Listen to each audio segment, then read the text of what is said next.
Okay. Thanks everybody for joining us today. Today's topic is May the Force of Inbound Smarketing be with you. We're presenting, Jenna Engel and Alicia Westphal are both presenting today. And our theme today, of course, based on May the 4th, Star Wars. So it'd be super fun. Feel free to tweet at Jewel Creative and hashtag Learn with Jewel. Submit any questions, comments, or interesting takeaways that you have. And you can submit those using the chat pane or via Twitter by tweeting at us at Jewel Creative. There'll be about 20 minutes of presentation today with 10 minutes at the end for questions. The recording and the slides, like I mentioned before, will be sent out afterwards. I am getting a little bit of feedback on somebody's speaker, so if you want to possibly mute yourself, that would be great. Our introductions first, and then we'll be going through episodes 1 through 6. As any true Star Wars fan knows, that is the correct order of things to start with number 4. We'll be doing a Q&A at the end with one final piece of advice following. My name is Alicia Westphal. I'm an inbound strategist here at Jewel. I work on sales and marketing strategy, content planning, and data analytics for our clients, as well as on our own marketing. I'm also a big Star Wars fan, so I'm glad you're joining us today on Star Wars Day. I am happy to introduce Jenna Engel, who's an inbound marketing specialist at Jewel, as our other speaker. Jenna, why don't you tell us about yourself? Yeah, so this is actually my favorite topic to talk about. I absolutely am in love with Smarketing, and I also enjoy Star Wars quite a bit, so I'm excited to dive right into it. Awesome. So, a long time ago in a galaxy far, far away, in the B2B business community, marketing and sales teams are constantly at odds with one another. Marketing is seen as fluff with no real business purpose other than branding. Measuring success is difficult, and ROI even more so. Sales is seen as the money-making arm of the business, the one who brings customers in. However, buyers are becoming more and more wary of salespeople. Intelligent businesses are beginning to use a better aligned system, Smarketing. Oh, wait, that's just kidding. That's happening today, right now. And it's time your marketing and sales teams caught up with the way that today's buyers are operating. So first, I have some questions I'd like you guys all to consider. How well do your sales and marketing teams work together? Is there a clear goal and target for both teams to aim at? Is there a defined handoff process between marketing and sales from your website through close? So if you answered no to any of these questions, I have some sage wisdom from Yoda to you. That is why you fail. Companies aligned sales and marketing generated 208% more revenue from marketing. When sales and marketing teams are in sync, companies become 67% better at closing sales.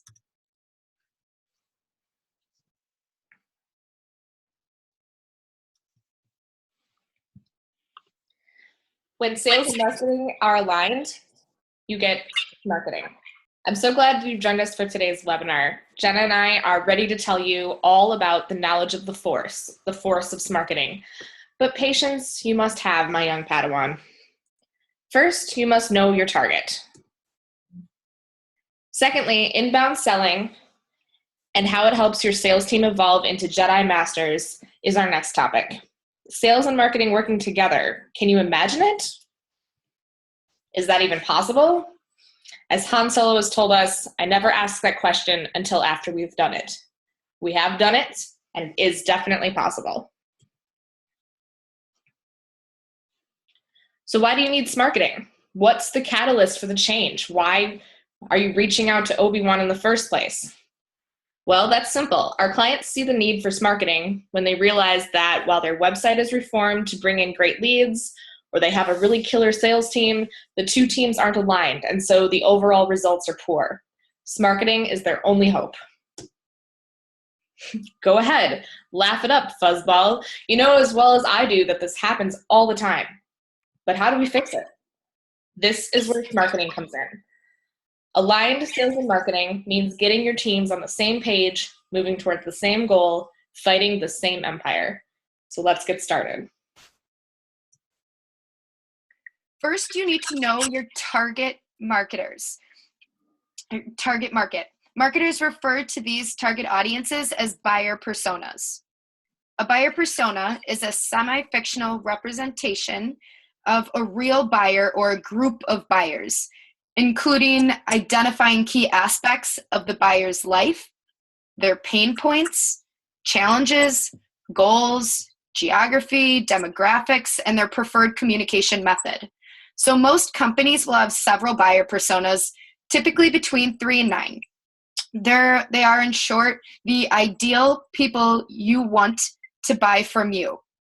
Each buyer persona is going to have different objections for you, and they will have different personalities, different goals. You need to personalize their buyer's journey, whether they're on your website or speaking to your sales team. So if you're Django Fett, you're looking for a buyer for your clone army. Describing your target audience in detail will help you find the right buyers faster and help them recognize you. So let's go through the sample buyer persona. Roles: apprentice to the emperor wearing many hats. He's the enforcer, the punisher, and the project manager of major weapons projects. His goal is to control the galaxy with the dark side of the Force. And obviously, he wants ultimate power. Someday he'd like to be emperor. His challenges: rebel forces, lack of people on their side that will fight without asking any questions. His concerns: the long-lost son is pretty powerful.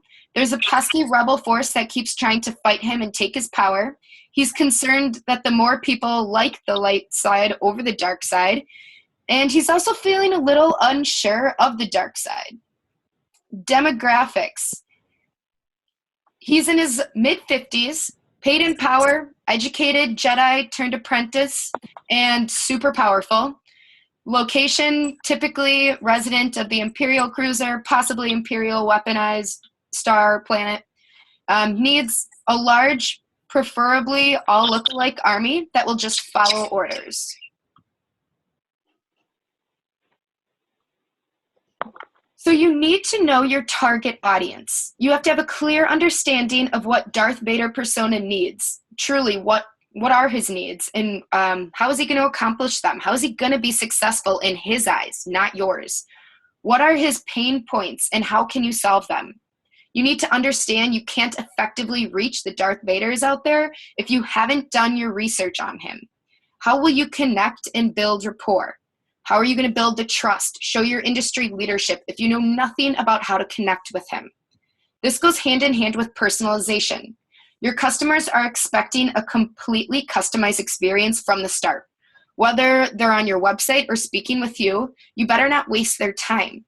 If Darth Vader comes to your website and downloads content on a specific product that you manufacture, next time they come back, you better position a new white paper or checklist about the same product.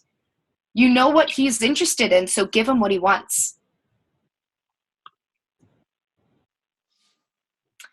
So your inbound strategy. Inbound sales and marketing bring people who are searching for your product or solution directly to you. You're not guessing at what they might need because they've already told you. Your strategy for business should be to reach that target audience. Both marketing and sales aligned should be aiming content and outreach at the same audience. Marketing produces content online in downloadable pieces to drive traffic and leads. Sales follows up on the leads and offers additional education to that lead, establishing trust and closing more deals. Sales follows up on the leads and offers additional education to a lead, establishing trust, and closing more deals. I'm going to pause right there, Jenna. We do have a question online using our hashtag #LearnWithJewel. Someone's asking if you already know, you don't know who the visitor is who has come to your website already. How do you identify them when they come back again? And the answer to that is by using a system that enables cookies on your site so that you're able to see the same IP address coming back again. That way you can really personalize the content. So take away what they've already seen and maybe haven't converted on, and be able to see that they've come back, so then you're offering them something new. So that's typically how that works with personalization. So if you have a Darth Vader that comes to your site, but maybe he doesn't fill out a form the first time, you can actually present him with something new, telling him why your clone army might be the best. Great question. All right, so it's story time. Luke knew the target when the rebels attacked the Death Star. It was a small target, but it was very defined and had big implications. The entire rebel force was after the same target. Because they were all focused on the same one, they were successful. So you know you will accomplish your goals when you know the target. Take a lesson from Luke. Accomplish goals when you know your target. I can tell you are not completely convinced yet. And to be honest, I find your lack of faith a bit disturbing. On that note, we're going to talk about the light side with inbound selling to convince you even further that this is the right solution for you. So let's say we've aligned our sales and marketing with the same target using buyer personas. It's time to update your selling methods. Inbound selling is selling the way that prospects buy, applying the methodology of inbound to selling, focusing on bringing the potential customers to you and supporting them through active listening and through tailored answers.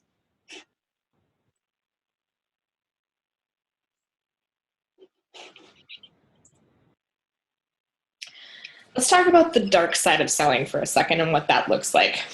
There's a definite disconnect between the buyer and the seller during the very first sales call. According to HubSpot research, 54 to 58% of buyers want to discuss pricing and how the product works during that first call. But sales, over 60% of them, want to talk about why buyers are buying. Sales thinks they're listening to needs, providing value, and tailoring the pitch based on those needs, but buyers are disagreeing.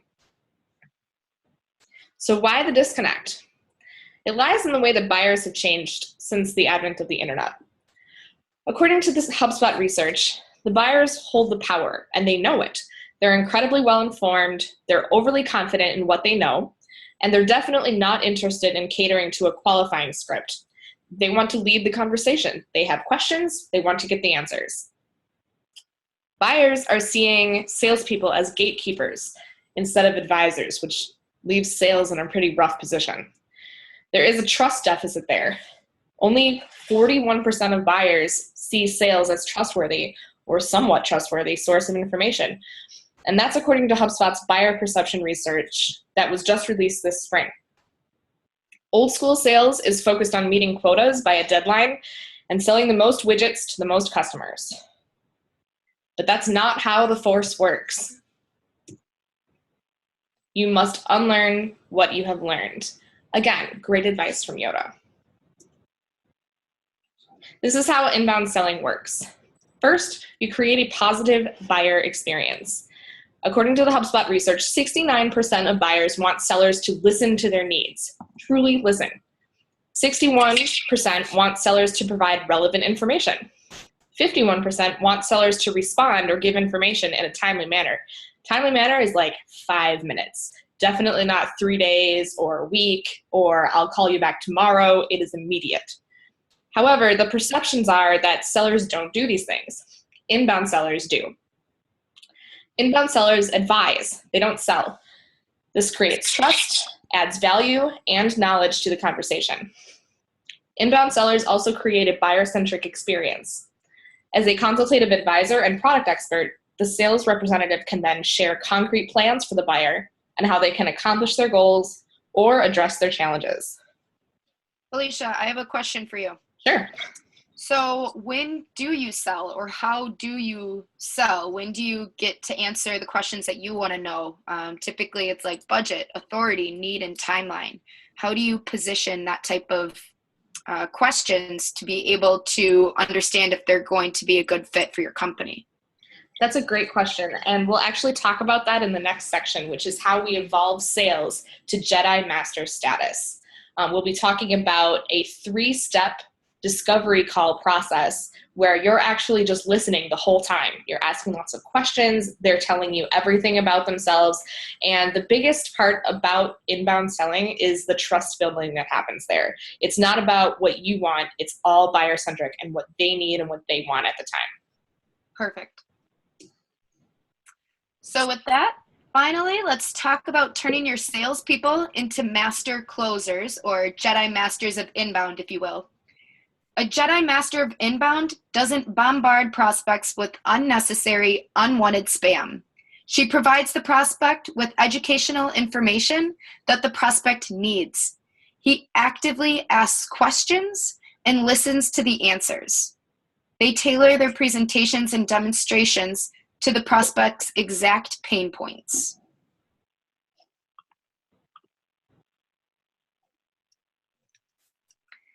Think of the customer as Luke and the salespeople as Yoda. Yoda can guide Luke and train him and give him all the advice in the world, but in the end, the decision to come back to the Dagobah system is complete. His training is Luke alone. So how does your sales team evolve into Jedi Masters of inbound selling to guide their trainees to a successful outcome? Here's how. Create tailored content. The content starts with the marketing team and continues with the sales team. Actively ask questions. I recommend a minimum of 3 calls, a discovery, a diagnosis, and a demonstration prior to closing a sale.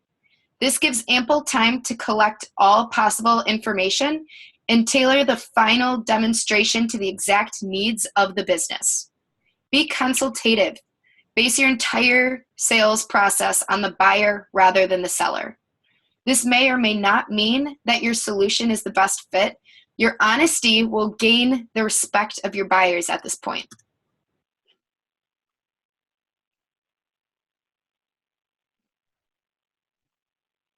Content is tailored to industry, goals, and timeline of the buyer. And the tailoring of that content is paramount to your success. Here we have some examples of that content that we have that's tailored to manufacturing and home building industries, addressing goals that our clients or prospects have identified as needs. Through conversations with our sales team or conversations with me as the strategist, they've told me, what the biggest problems are that they're facing right now, so we can actually create content that directly affects them. This content includes blogs as well as downloadable educational pieces in each stage of the buyer's journey from top to bottom. When sales and marketing communicate, marketing can help create this tailored content at the right time in the right format for a seller to deliver to a prospect. Tailored content leads to better conversations, more goals met, and ultimately more deals closed. That's the ultimate Smarketing goal. Absolutely. And Jenna, we just did this at Jewel, didn't we? Yes. Jenna had a great conversation with a prospect, and the prospect had a lot of questions, and we didn't have any downloadable content that answered those questions. So what did we do? We wrote out an outline, and we developed a brand new piece as a result of that conversation that she had with a prospect, working together, and it was very effective. Yep, and it's actually a piece that's now a lot of people use. So we saw this as a pain point, and then we were able to accommodate that and see how well it's working. Definitely. So Smarketing is aligned sales and marketing with measurable goals in place and a defined buyer-centric process. This is the way of the Force. It's how smart B2B companies are gaining ground over their competitors. So what are you waiting for? Awesome. Thanks a lot, Jenna. Do we have any other questions from the audience?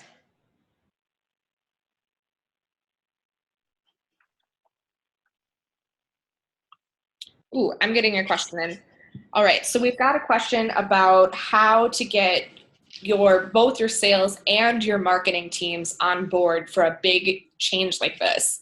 How does this usually work? What's usually the timeline? So tell us all about that. Jenna, do you have any advice? Sure.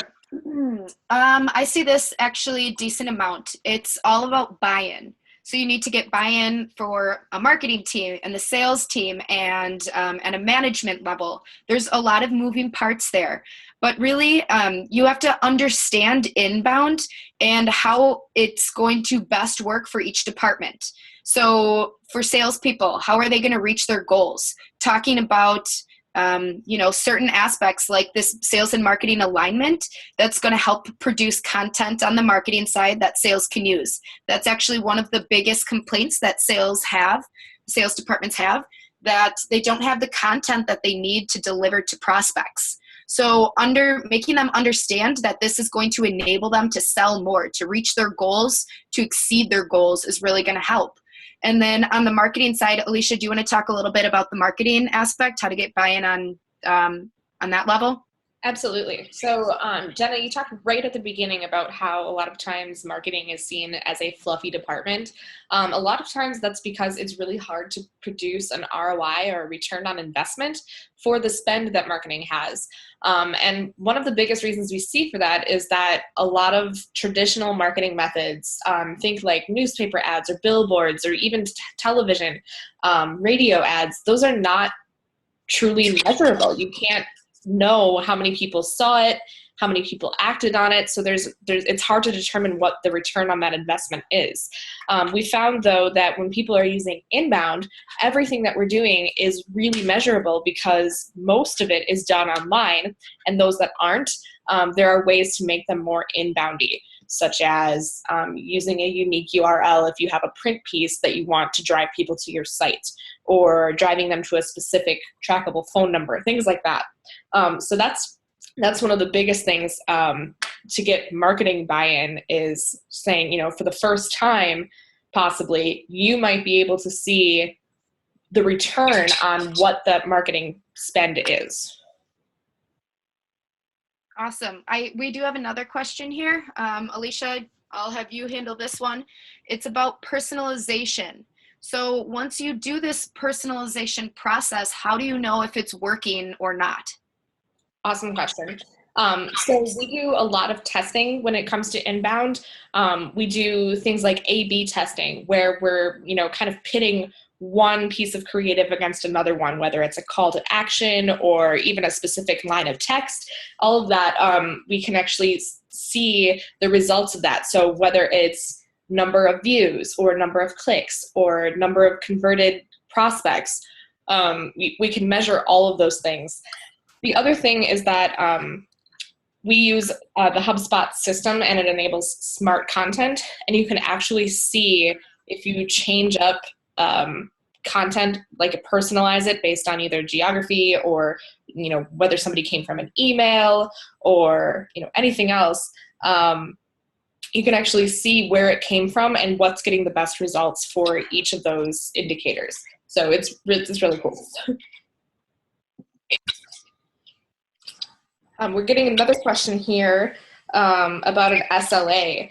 Ooh, that's a fun one. SLA is a service level agreement, and writing up on SLA is really important to make sure that there's a proper handoff between marketing and sales, and a great agreement between the two teams on who's doing what and when. And then also, how often do we meet in order to get questions answered? So Jenna, maybe you can talk a little bit more about how we do our SLA agreement. Okay, I don't really know exactly how much more to add for that. What exactly are you looking for that? Just how it affects you as a salesperson, and how, when you meet with prospects, how do you feel about knowing that you can come back and talk to the content team and get results? Oh, sure. Okay. So I use this a lot actually, and I work with Alicia very closely. When I talk to my prospects, I need to figure out where their needs are, what's working, what isn't working. And then I come back to Alicia and I tell her in certain industries they're facing X, Y, and Z problem, and we don't have any content on this. Let's produce it. Let's see how it's working. So that's been very successful. Did that answer your question? Yes. The other thing that I will talk about just a little bit with that SLA is also lead scoring, which is important for us because it helps kind of define what that handoff point is between marketing and sales. So if somebody isn't quite ready to be talking to a salesperson quite yet, then we can use lead scoring to put them into kind of a nurture. And whether that nurture is coming from sales or marketing, it doesn't really matter. The point is that Jewel is giving them additional information that will help them on the way to making a decision, whether it's us or somebody else. We're helping in that process. Perfect. Awesome. All right, well, I don't see any additional questions, so I will leave you with a final piece of advice. And here it is. When it comes to Smarketing, do or do not. There is no try. I would encourage you to do. Have a great day, everybody.